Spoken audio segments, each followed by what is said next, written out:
अदृश्य दुनिया YouTube channel को लाइक करें, सब्सक्राइब करें और बेल आइकन को ऑल पर सिलेक्ट करें ताकि आने वाली हमारी सारी वीडियो आप देख सकें।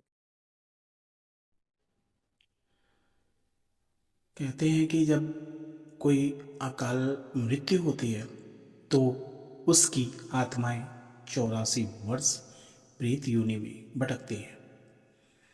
पुराणों में कुछ ऐसी बातें भी बताई गई हैं जो सोचने पर विवश करती हैं। जय श्री महाकाल, जय माता दी। हमारी यूट्यूब फैमिली, एक बार फिर स्वागत है आप सबका, आप सबके इस यूट्यूब चैनल अदृश्य दुनिया पे। महादेव आप सबको स्वस्थ रखे, आप सबका प्यार सहयोग बस चैनल को ऐसे ही मिलता रहे, यही प्रार्थना है।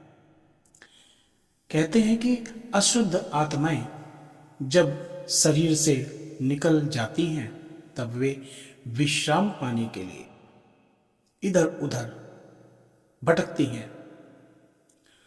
उन्हें कहीं विश्राम नहीं मिलता, तब वे अपनी पुरानी जगह पर पहुंचती हैं और उनके साथ और भी बुरी बुरी आत्माएं लग जाती हैं। कहते हैं कि पिशाच सूर्य का ताप नहीं सह कर पाते, इसीलिए शायद उनका निवास अंधेरा होता है। ऐसी बातें प्रचलित हैं कि पिशाचों की कुछ प्रजातियां भी होती हैं। कहते हैं कि अनर्क मर्क पिशाच, ये बौने उछल उछल कर चलने वाले बातूनी और वृक्षों पर निवास करने वाले होते हैं। इनका आहार वृक्ष ही होता है, वृक्ष की सूखी लकड़ी चबाते हैं। पशु पिशाच, ये खड़े खड़े रोम वाले होते हैं, ये शरीर से धूल गिराते हुए चलते हैं। उपवीर पिशाच, योनि सूखे मूछ दाढ़ी वाले चिराधारी और शमशान में निवास करने वाले होते हैं। उल्लूखन पिशाच, स्थिर आंखों वाले लंबे जीभ से होठ चबाते रहते। इनका सर मोटा होता है हाथी की तरह। सूक्ष्मुख पिशाच, इनका पेट बहुत भारी रहता है लेकिन मुंह का छेद सुई की नोक के बराबर होता है। ये अन्न भक्षण नहीं कर पाते जबकि भूखे रहते हैं। पूर्ण पिशाच, इनकी आंखें जमीन की तरफ रहती हैं। इनके हाथ और पैर छोटे और शरीर मोटा होता है। ये सुनसान भवनों में रहते हैं। ये प्रसूति शिशुओं का भक्षण करते हैं। मांस भक्षी पिशाच, इनका हाथ और पैर पीछे रहता है। वायु में भक्षण करते हैं, युद्ध में गिरने वाले रक्त को पीते हैं। स्कंदी पिशाच, ये पूर्ण नग्न लंबे बालों वाले घुमक्कड़ पिशाच हैं। ये जूठन खाकर आहार लेते हैं। ये गुदली और भोर में निकलते हैं। इसके अलावा कुछ और भी पिशाच होते हैं। संदर्भ कालपुरुष। एक उदाहरण से आपको बताएं कि प्रेतों के बारे में और जानकारी मिलती है। एक सुनने में आया था, मतलब एक आध्यात्म गुरु थे, उनके द्वारा बताया गया था मुझे। उन्होंने भी शायद कहीं पढ़ा था।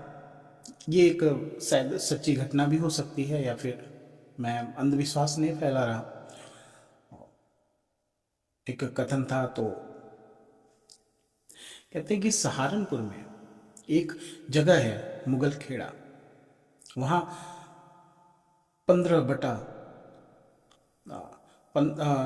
एक एरिया या कुछ ऐसा इलाका था। कहते हैं वहाँ 15 या 16 साल का एक लड़का था। वह लड़का किसी प्रेत बाधा से पीड़ित था। रात को बिना कपड़े का होकर बाहर भागने लगता था। उसके घर वालों ने उसे बहुत जगह दिखाया लेकिन कोई फायदा नहीं हुआ।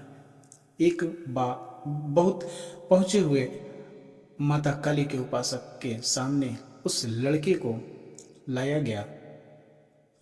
प्रेत उस लड़के के पर सवारी करते हुए बोलने लगा। उपासक ने पूछा, तूने इस लड़के को क्यों पकड़ा है? प्रेत, इसने हमारे ऊपर पेशाब क्यों किया था? दरअसल लड़के ने सुनसान जगहों पर पेशाब किया था। इस तरह बातचीत में पता चला कि वह अकेला प्रेत नहीं था, बल्कि वे 3 भटकती आत्माएं थीं। उन प्रेतों ने बताया कि वे बड़े कष्ट में हैं और उनकी उम्र लगभग 4500 साल थी। उनमें से एक प्रेत ने बताया कि कई सारे भूत पिशाच और भी वर्षों से भटक रहे हैं। उनके समूह का एक पिशाच 9000 साल पुराना था। पिशाचों ने बताया कि वे लकड़ी के जलते अंगारों का भक्षण करते हैं और मलमूत्र का सेवन करते हैं। इस निकृष्ट योनि से निकलने के लिए ही वे किसी निर्दोष को पकड़ते हैं, जिससे किसी पहुंचे हुए संत तक वो पहुंच सके और उनके द्वारा उनका उद्धार हो सके। ये प्रेत इतने पुराने थे कि इनके परिवार जानों का कोई पता नहीं चला। उन साधक ने उनको मुक्त कराने का संकल्प लिया और उस बच्चे को उन तीनों से छुड़ा दिया। हमारे बीच और हमारे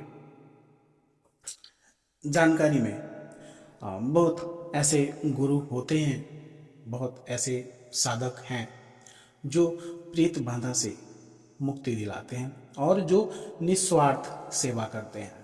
किसी से पैसा नहीं लेते, किसी को कष्ट नहीं देते, किसी की मजबूरी का फायदा नहीं उठाते। ऐसे बहुत सारे साधक, ऐसे बहुत धर्मात्मा धरती पे पड़े हैं। बहुत ऐसे जो माँ का आशीर्वाद पाके लोगों की सेवा कर रहे हैं, निस्वार्थ सेवा कर रहे हैं और लोगों का कल्याण करते हैं। हम हमेशा बताते हैं और हमारे कुछ धार्मिक ग्रंथों में भी लिखा है, वर्जित किया गया है, जो हमारे पूर्वज भी हमें बताते थे कि किन्हीं पुराने मकानों के पास, पुराने वृक्षों के पास, सुनसान जगहों पे या फिर ऐसे जगहों से बचे जहाँ पे शौच ना करें, अकेले ना जाएं, पेशाब ना करें। कुछ सावधानियां बरतनी चाहिए। कहते हैं कि हम महादेव को मान रहे हैं, तो महादेव हैं तो उनके गढ़ भी हैं। महादेव के भक्त तो भूत पिशाच भी हैं। तो प्रभु ने सबको बनाया है। हम और हमारे पूर्वजों की बातों पे हमें ज़रूर ख्याल करना चाहिए और उनकी बातों को समझना चाहिए। कभी कभी हम जाने और अनजाने में कुछ ऐसी गलतियां भी कर देते हैं जिसका हमको बहुत बड़ा कीमत चुकाना पड़ता है। तो कभी कुछ ऐसी गलतियां ना करें और ऐसे गलतियों से बचें और दूसरों के भी बचाएं। हो सकता है ये चीज़ें सही हों तो आपको नुकसान पहुंचाएं, नहीं मानने वाले के लिए कुछ नहीं है। तो अगर आप इन चीज़ों को मानते हैं तो थोड़ा अपने आप को बचाएं। और कभी ऐसी कोई पीड़ित दिखे तो किसी ऐसे संत के पास जाएं, ऐसे लोगों के पास ना पहुंचे जो आपकी मजबूरियों का फ़ायदा उठाएं। बाकी महादेव आप सबका कल्याण करें। वीडियो पूरा देखिएगा, अच्छा लगा होगा तो लाइक सब्सक्राइब जरूर करिएगा, अपना सहयोग जरूर दीजिएगा। जय श्री महाकाल, जय माता दी।